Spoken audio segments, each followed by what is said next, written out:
Welcome back to the channel, everybody. I am Mick Alphanine. So we're going to cover our article here because we need to get an update on the trillions of dollars that the Pentagon let go missing over time. We covered that about maybe 2 months ago. And actually the article was titled something like the $35 trillion Pentagon black hole. So now they've done a few audits. We're going to read about this now. It says here, audit shows Pentagon lost track of billions. Why is this important? Because we can do traceability for this type of value. If you're acting as an agnostic bridge currency or you have any type of value riding across XRP, then theoretically we could use that as a traceability protocol. We know that XRP does have certain mechanisms built in where it can be used for traceability, just like Algorand was used as a traceability protocol. You have VeChain as a traceability protocol, but they're not a bank coin. They're just a pure utility coin. I'm just using that to show that the possibility is there. So we could do this. If we move a modicum of that value, you mean to tell me $30 to $40 is not something that's reasonable to be reached by XRP in the long run? If you're moving all of these trillions, you're moving trillions for the central banks. You know we're in deep with the central banks. That's factual. You know we're in deep with the commercial banks, both public and private. You know that the private banks issue their own debt. I mean, not debt. They issue their they can create money. They can create value. So every time they issue a loan or credit or something like that, and you turn that private money into public money, that bank has just created more money. Just like how people say the government turns on their money printer. Well, the private banks do the same thing. Okay. So you mean with all of that going on, all the industries we're dominating, that price can't reach 30 to 40? I think that's definitely reasonable. But let's continue on with this here. It says U.S. military can't account for ammunition, missiles, and other property held by contractors. Well, if they can't account for it when they're talking to these auditors, then what they're only doing is they're just saying that value went into ammunition, missiles, and property that can't actually be proven. So for all we know, that could have just been liquidated into cold hard cash. But there's also the possibility maybe they did actually use it for ammunition, missiles, and property. But hey, I don't really trust these governmental entities. Do you? But let's continue on here. I'll read a little bit of this article, okay? It says U.S. military accounts for almost 2/3 of the federal government's total assets, but does a terrible job of keeping track of them, especially the property furnished to contractors, according to the Government Accountability Office report published this week. The GAO looked into things such as ammunition, missiles, torpedoes, and component parts and related items, which the Defense Department provides to contractors for maintenance, modification, or overhaul. The value of this, quote, government furnished property was estimated at over $220 billion in 2014. But is currently unknown. You don't see something wrong with that? There's a problem here. There's corruption here. This article is going to go deeper to show you.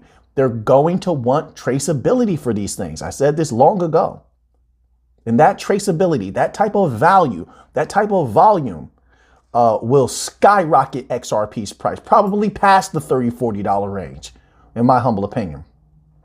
And by that time, there's almost no retail is going to be holding at I know they're going to get addicted to selling. It's going to just be a tiniest bit. And even that tiny bit, even right now, if you had all the number of the holders of XRP right now, still not going to make waves when you have the banks keeping a consistently high value and volume. So there's even that, in my humble opinion. They're going to stabilize that price at a high range, a high area So now here. So the Department of Defense has tried to track down all these assets, issuing a memorandum with, quote, detailed guidance on how to do so in May 2019. According to the GAO, however, the memo was not properly distributed. That's suspicious. Its terminology was confusing. That's suspicious. And the management did not follow up on it. I'm looking for a word. It was, what's that word? Suspicious. And there's no accountability. No one's doing anything about this, huh? Right. Imagine if it was you doing this. No accountability. This is how corruption thrives. They're going to need traceability. Obviously, someone wants to know about that money. Someone powerful enough to make them hide this, to make these entities hide it. There's two factions at war behind the scenes. Let's continue on here. The management did not follow up on it, and the subordinate agencies, multiple, experienced, quote, logistical struggles to identify and provide requested data. You see what's going on here? Something is rotten in Denmark. The GFP issue has been a problem for decades. It's been going on for decades. Now they finally have a solution. You believe they're not going to deploy? They're definitely going to deploy. It's going to rock everything. People don't see what's coming. I don't need them to, but word to the wise, not financial advice. I'm not a financial advisor. Do what you want to do. Which, by the way, if you like any part of this video, please click that like button down below. I will humbly appreciate that and ask you to do so. Also, if you want to support the channel, but you're not in the members only section, which, by the way, the other day I posted a couple of articles. Give them a read. They are potent. In that members only section, you got to go over to my channel. But if you're not in the members only section and you do want to support, let an ad or two do what they do. Hey, I can't tell you what to do, but just only if you want to support. Okay. So now, let's read this little tidbit here, just a little bit more. The Pentagon originally promised to address it back in 2001, but has been moving the goalpost ever since.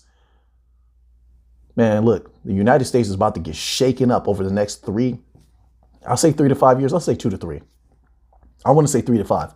Let's say 2 to 3. I'm talking about when everything is up and running. I'm not talking about the explosion when the case is over. That, yeah, the price is going to probably go up then as well. I'm not talking about when the small and medium businesses get in. Yeah, the price is probably going to go up then as well. Not financial advice. Yes, the prices are probably going to go up again when the commercial banks start coming in. And then boom, when the government and the central banks, which really they're really the same thing at this point, in my humble opinion. When they get in, that's the tsunami. That's when everything gets serious. And that will take time.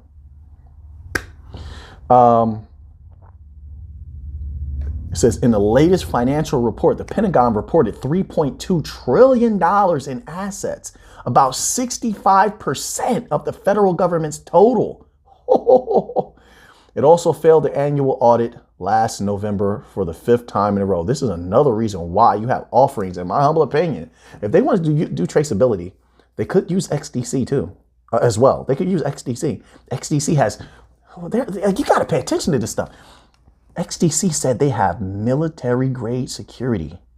Why military grade? No, don't get me wrong. When anybody says military, I'm expecting the best of the best. Trust me, even belts. Even get them belts and it says military grade belt. And it's strong too. Like that belt could pull a truck.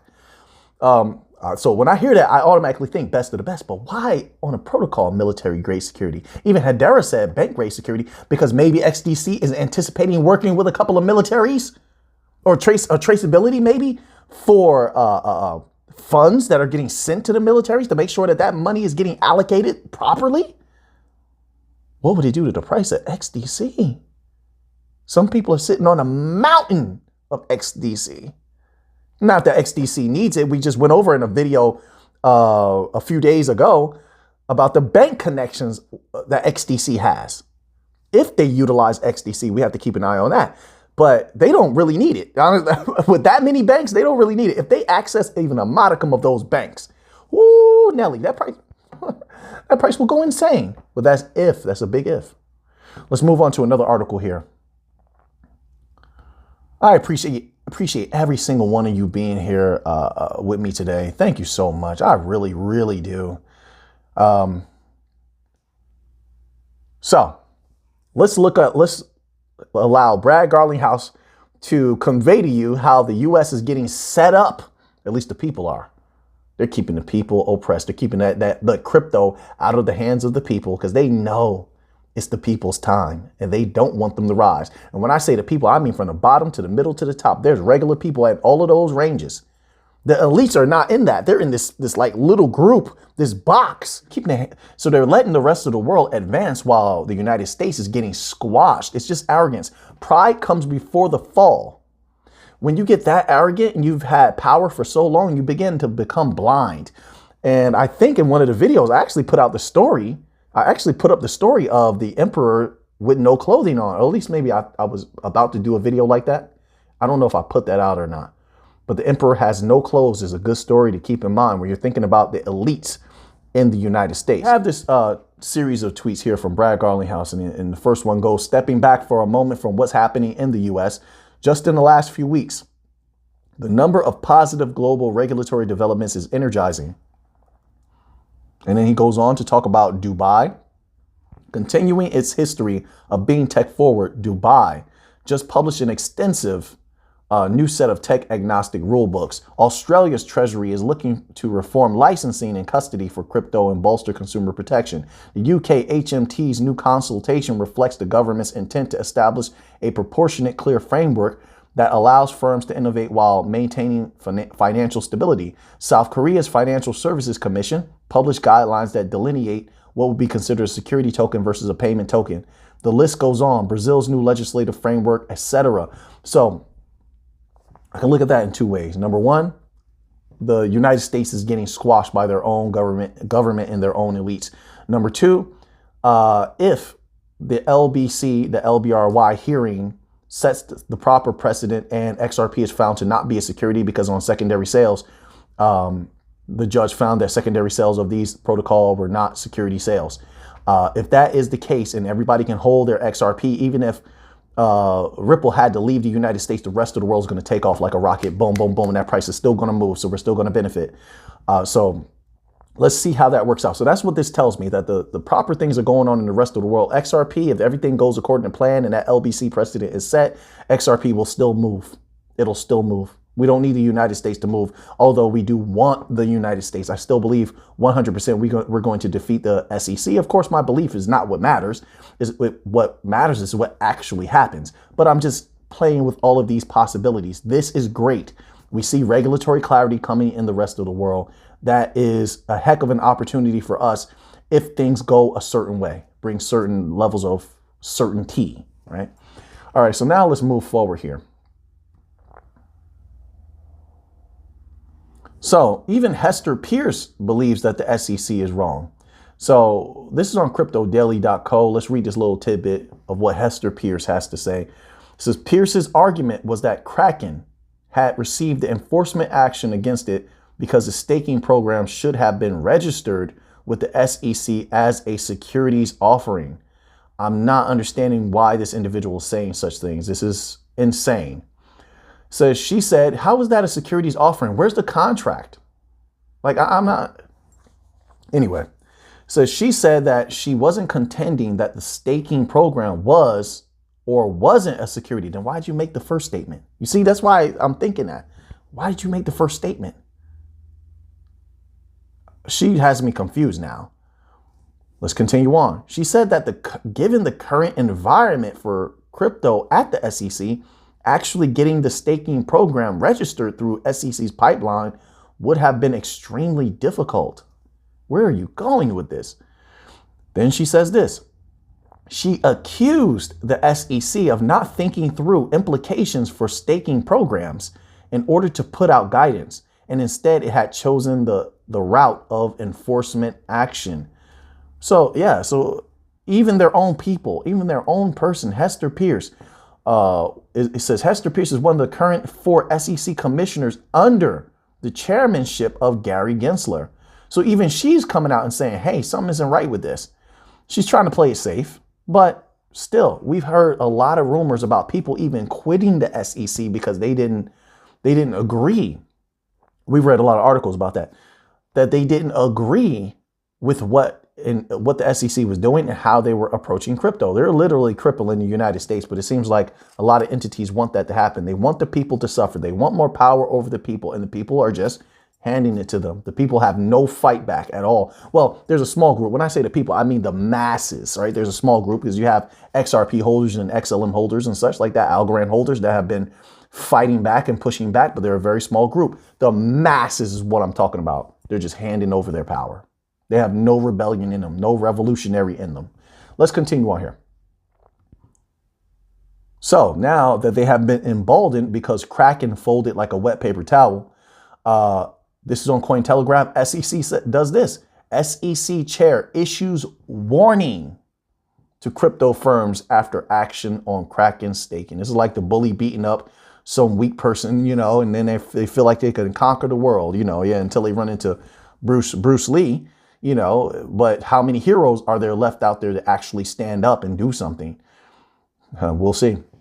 It says United States Securities and Exchange Commission Chair Gary Gensler issued a warning to crypto companies to come in and follow the law. Keeps saying this. And yet all the companies have, even the ones that already have their lawsuits over with, said they entered the office and they're sitting there and they're not telling them what to come into compliance with. It's pointless. What it does is it brings you in, shows that you're soft and not going to fight back. Then they sue you to get millions, like Kraken just handed over. And they know you don't want a war of attrition, so you're going to pay up. That's what this is all about. This, well, there's a word for this. I'm not going to say it here, but yeah, this is very corrupt in my humble opinion. So according to the SEC chair, the business models of many crypto projects were rife with conflict, like the U.S. government is not, right? Claiming they needed to disentangle bundled products. Wow. The technologies themselves exist in a certain way because of their necessary functions. How do you disentangle bundled products? Like, okay, so let's say XRP can be used for payment. XRP can also be used for as a traceability protocol. It can be used for liquidity. All of these, like, how are you going to disentangle? Like, if I consider all of those, the different offerings, products, right? So products is just something that you're selling. I'm selling XRP to be used in various ways. How do I disentangle that? Like, what do you mean? It's all in one protocol. I'm just using that as an example. Of course, they're not going to clarify anything. They haven't. Look at the look on his face, bro. He's having fun just pummeling everybody and they're letting them get away with it. I hate to see evil people, and I'm going to phrase it like that. I hate to see evil people and bullies prosper. I really, really do. So then he says this,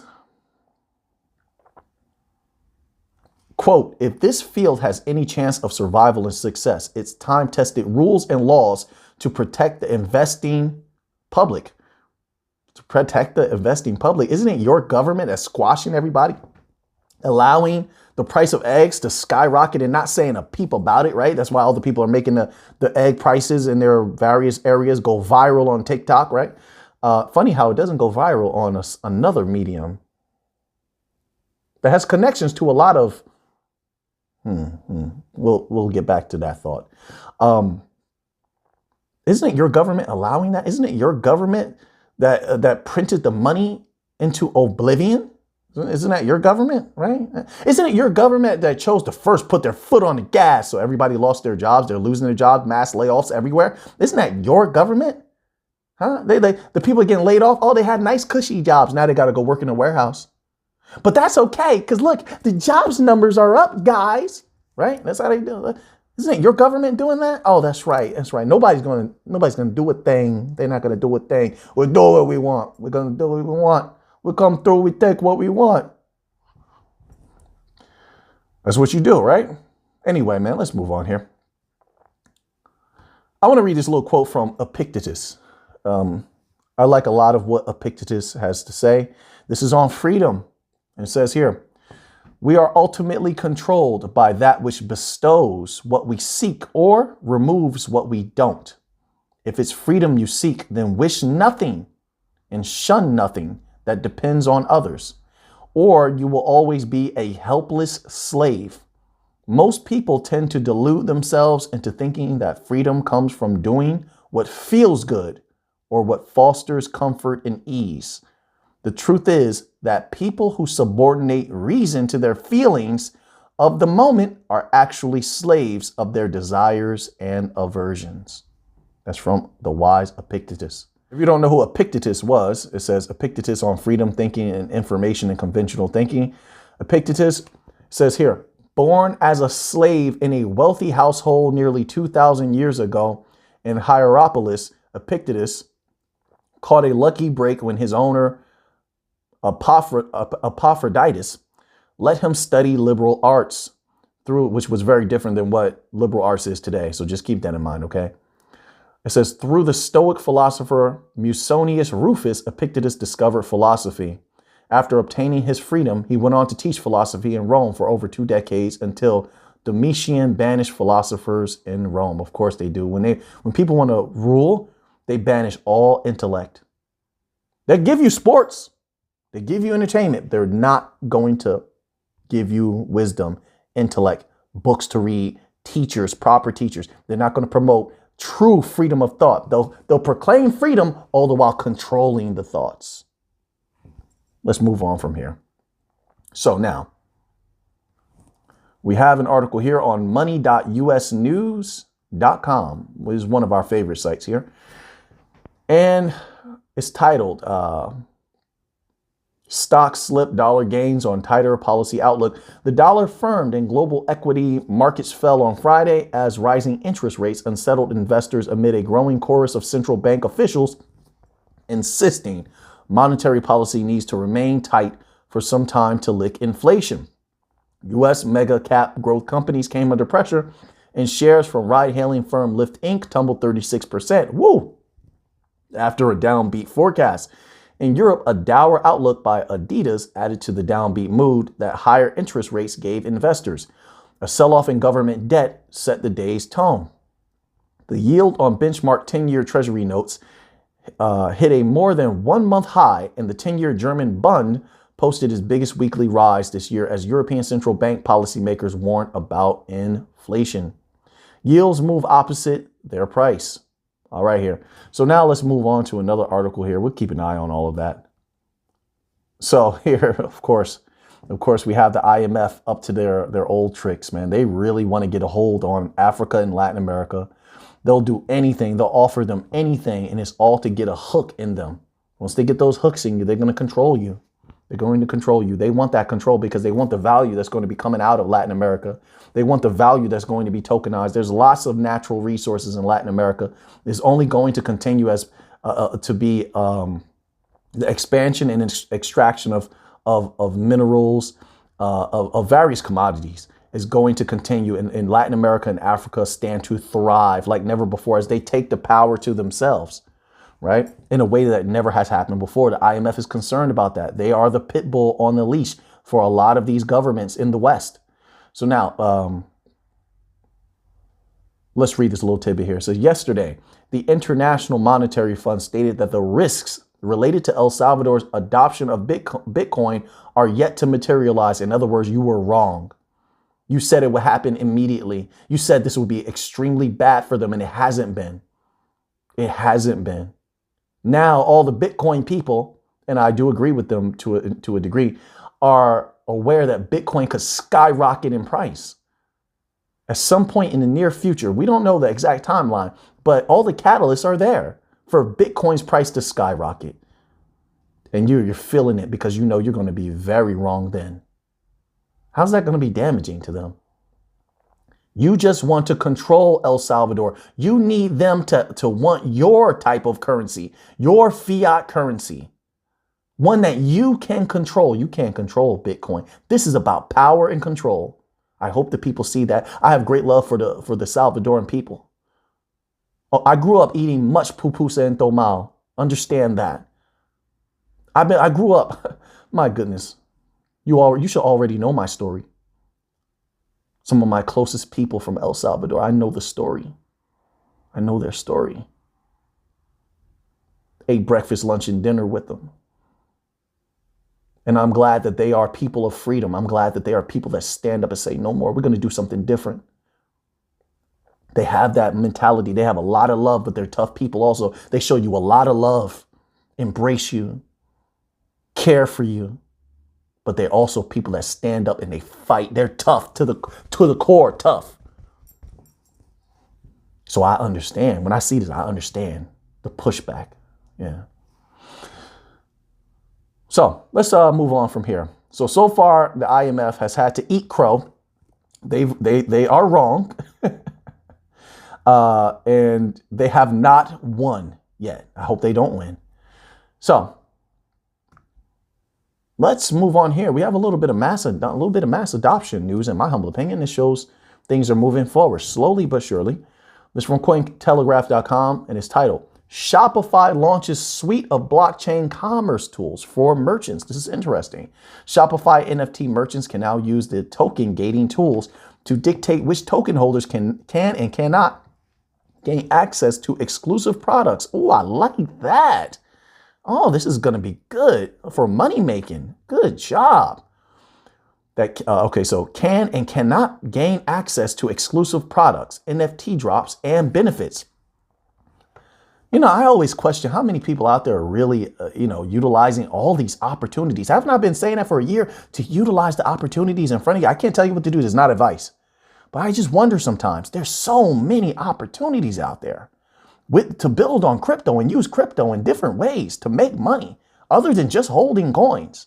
This crypto-friendly e-commerce giant Shopify has launched a suite of blockchain commerce tools to enhance the user experience of their Web3-focused stores hosted by the platform. Announcing the move via Twitter on February the 9th, Shopify blockchain team designer at Ryan Creates Copy noted, well, these at names, my goodness, they always throw me off. Noted, quote, "We've launched some fresh tools to help you build token gating apps for Shopify merchants," unquote. In particular, expanded crypto wallet connect features and token gating, quote, token gating application program interface API tools have been highlighted. The latter has been in early access beta access mode since June 22nd. My apologies. They wrote this kind of strange, repeating words, double typing. It's quite strange. Maybe they were tired. It says, and was previously only available to a select number of merchants.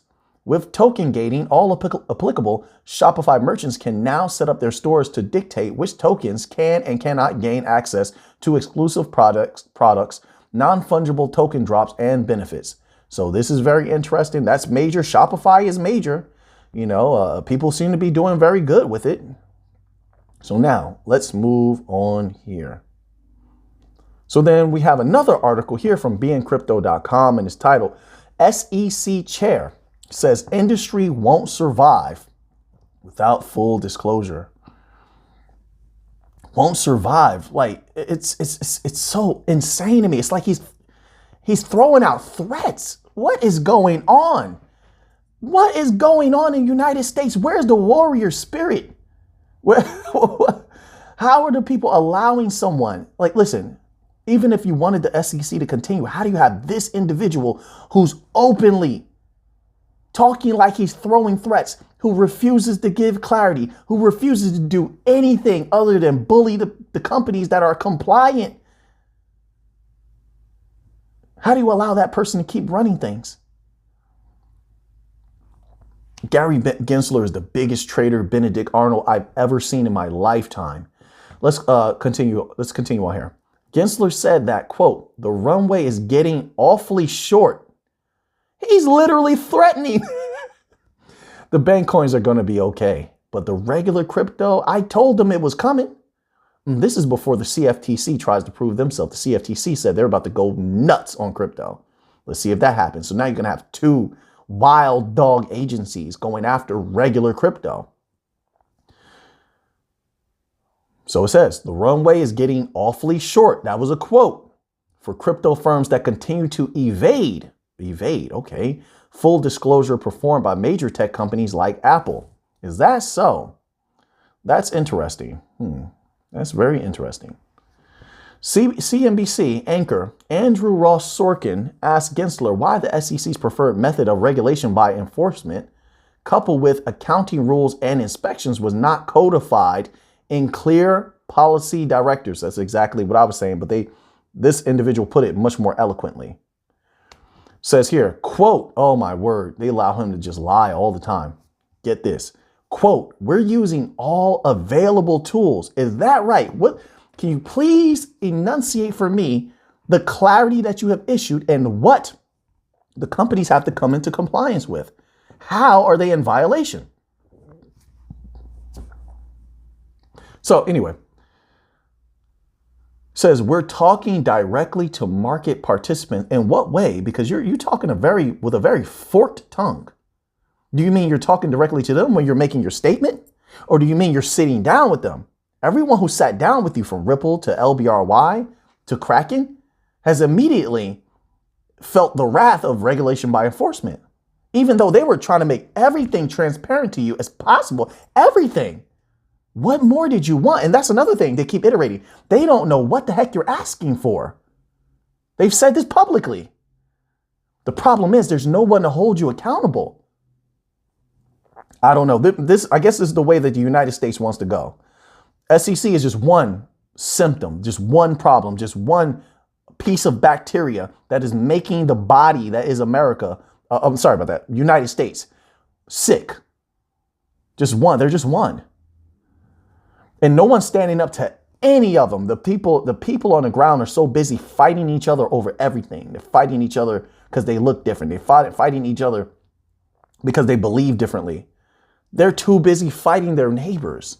So distracted. And when they're not fighting their neighbors, they're zombied out in celebrity news, zombied out in front of movies, video games, music, and such like that, and distracted. Meanwhile, it appears that their country is burning to the ground. Their country is in a rapid state of decline and collapse, where all the people are aspiring to do is mate, eat. You know the rest, right? You know the rest. Work, and then, eternal rest. That's it. That's all the people have to look for. And a couple of toys along in their life. A few toys. A car is a toy. You had little Hot Wheels when you're little. Now you want a Hot Wheels when you're older. You play house when you're little, right? I'm trying to make this obtuse so it fits everybody. You play house when you're little, then you want a house when you're older. Nice house filled with what? How much love is filling the corridors of that house? Love, camaraderie. How much of the families actually stick together so they can enjoy each other throughout life? Or do the families all just split apart and go move to various different places, barely ever seeing each other? How does that affect the love? Now let's end off here with a little bit of gold news. So this is from gold.org and it's titled Gold ETF Flows, January 2023. Gold ETF outflows in Europe and Asia outweighed North America inflows in January. Regional and fund-specific analysis of gold holdings and flows in USD. Gold-backed ETFs and similar products account for a significant part of the gold market, with institutional and individual investors using them to implement many of their investment strategies. Flows in ETFs often highlight short-term and long-term opinions and desires to holding gold. The data on this page tracks gold held in physical form by open-ended ETFs and other products such as closed-end funds. Highlights: global physically backed gold ETFs saw outflows of $1.6 billion in January. Inflows into North American funds, $527 million in other regions, $104 million were outweighed by Europe, $2.1 billion in Asia, and $246 million outflows. Funds listed in the UK and Germany led global outflows. January highlights: global physically backed gold ETFs kicked off 2023 with net outflows of $1.6 billion in January and a 26T decline in total holdings to 3,446T. While the gold price witnessed its strongest January in a decade, registering a gain of 6.1%, gold ETF outflows in Europe and Asia dwarfed positive demand in North America and other regions. Overall, collective gold ETF assets under management, AUM, increased by 5.3% to $213 billion by the end of the month, aided by the gold price increase despite outflows in tonnage terms.